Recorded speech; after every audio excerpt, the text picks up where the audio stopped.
Welcome to speedearning.com and speedearning.in। Commodity trading के बारे में हम लोग बात कर रहे थे। डिफेंसिव बाइंग करते हैं आप सिंगल साइड, क्योंकि कई बार हेजिंग जब आप शुरू में करते हैं तो हेजिंग ऑब्जर्वेशन के लिए शुरुआत के 2 महीने अगर आप हेजिंग कर लेते हैं तो हर एक कमोडिटी पे अच्छी खासी पकड़ हो जाएगी। इसका मतलब ये नहीं कि आप सिंगल साइड ट्रेड नहीं कर सकते। सिंगल साइड ट्रेड बड़े आराम से आप कर सकते हैं, उसके लिए एक बहुत अच्छा सिस्टम हम आपको बता रहे हैं। तो आपके पास जो भी कमोडिटीज़ है, जैसे MCX में जनरली हम बुलियन, बेस मेटल, एनर्जी तीनों में काम कर रहे हैं, और बुलियन में गोल्ड, सिल्वर, बेस मेटल में कॉपर, निकल, लेड, जिंक है, और एनर्जी में NG है, क्रूड है, फिर अपना मेंथ ऑयल है। तो आप क्या करेंगे इसमें कि एक सिग्नल देखा हमने in.investing.com में जाके, इनका थोड़ा सा मूड देखा, पता लगा किसी में स्ट्रॉन्ग सेल है, किसी में स्ट्रॉन्ग बाय बता रखा है। तो वो देखते हुए जिसमें बाइंग बता रहे हैं तो आप उसका चार्ट खोला और नेक्स्ट जो नियरेस्ट सपोर्ट लेवल है वहाँ बाइंग लगा दो। अगर किसी में स्ट्रॉन्ग सेल दिख रहा है तो ऊपर का जो नियरेस्ट रेजिस्टेंस लेवल है, मतलब थोड़ी बेटर प्राइस में बेचने की कोशिश करो। ये है डिफेंसिव अप्रोच।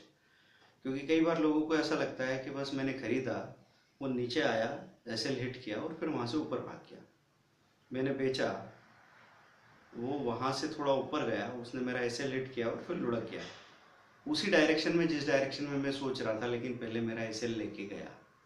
तो अगर इस तरह की प्रॉब्लम आती है तो इसका सॉल्यूशन क्यों नहीं सोचते हम? मतलब उस पर फ्रस्ट्रेट होने के बजाय क्या आपने कभी कोशिश की कि हम थोड़ा डिफेंसिव होकर ट्रेड कर लें? पर डिफेंसिव ट्रेड करने में प्रॉब्लम क्या है? पक्का नहीं कि ट्रेड होगा, तो 10 में से 3 बार ट्रेड हो चलेगा। ट्रेड करने का चस्का हमको नहीं चाहिए। अपना प्राइमरी पर्पस याद रखो कि दिन में 2 ट्रेड मेरे हो जाए और उससे प्रॉफिट निकल के आ जाए। तो डिफेंसिव बाइंग आपने लगा के रख ली, डिफेंसिव सेलिंग लगा के रख ली उस केस में जब स्ट्रॉन्ग सेल दिखाया जा रहा हो। और फिर क्या हुआ, बाजार में थोड़ा बहुत मूवमेंट आया, अपने आप आपके ट्रेड एक्टिवेट हो रहे हैं और उसके नीचे स्टॉप लॉस लगा के रखेंगे हम। तो बाइंग के साथ हम नीचे 0.2% या 0.15% का स्टॉप लॉस लगा के रखेंगे। 0.15% मतलब अभी गोल्ड मिनी का रेट चल रहा है सपोज 28,000, तो 1% 280 है।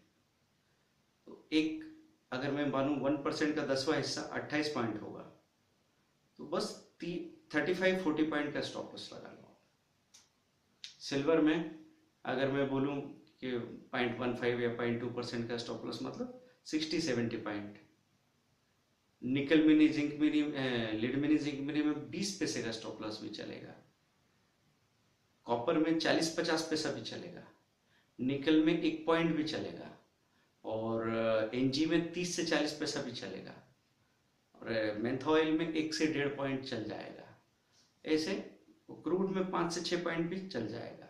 ऐसे स्टॉप लॉस लगा के रखें और इसमें नंबर ऑफ ट्रेड है वो डिसिप्लिन रहें कि एक सुबह होगा, एक शाम को ट्रेड होगा, बाकी हम नहीं कर रहे। पहले से हमको पता है कि सारे के सारे ऐसे लेट हो जाएंगे, तो टोटल पैसा कितना जाएगा मुझे पता होना चाहिए।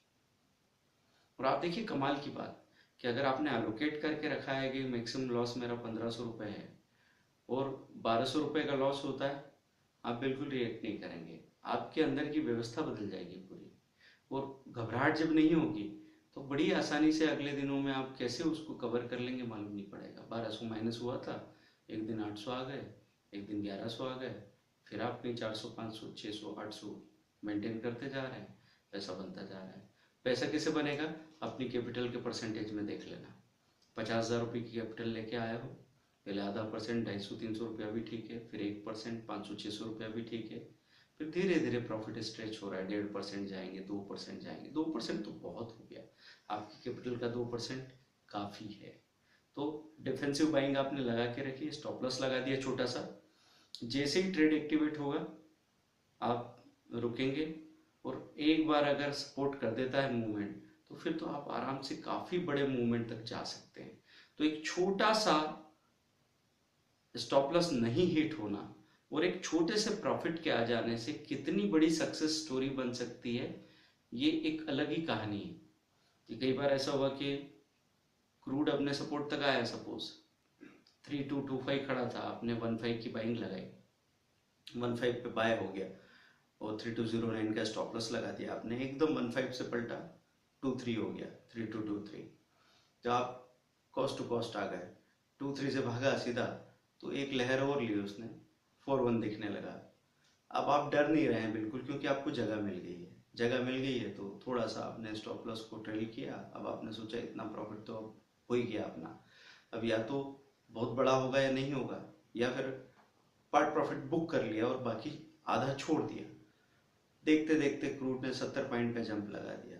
अब ये एक छोटी सी स्टोरी से इतना बड़ा प्रॉफिट बन गया। ये सब होने वाला है। मतलब कई बार लोग पूछते हैं ना, हमको कैसे पता लगेगा कि कितना बड़ा प्रॉफिट होगा? तो भाग जाएगी चीज़ सामने से, मालूम पड़ जाएगा। अगर नहीं भाग पा रही तो अभी इस टाइम स्लॉट में इससे ज़्यादा नहीं चल पाएगी, नीचे लुढ़केगी।